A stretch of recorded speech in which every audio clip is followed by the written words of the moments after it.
AITA, in-laws giving money for a car. My wife and I have been married for 15 years, both in our late 30s. We accumulated a large amount of consumer debt, about 50k, over the last few years on a variety of things. One of our cars is 15 years old and needs a new engine, so we have to buy something newer to replace it. I make good money at my job and have been working to pay off all the debt slowly but surely, and I'm about 30% of the way there. I hope to be completely done by the end of next year. When we start looking at cars, I told my wife the budget and she seemed unhappy with the options in that price range, roughly 15k. I explained to her that it was only temporary and we just needed to keep this next car for a couple of years while we finished paying off some of this debt, and I didn't want to take on another large loan at this point.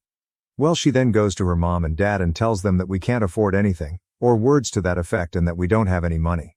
So they come in and tell her they will give us some money to help with the purchase. I told my wife that I didn't want their money, that we are almost 40 years old and we just need to work through this on our own without taking her mom and dad's money.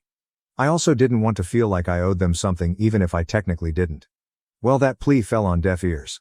Last night she told me that they are helping anyway and are going to give us 25k towards the purchase of a car. Of course they have to approve what we buy or no mo.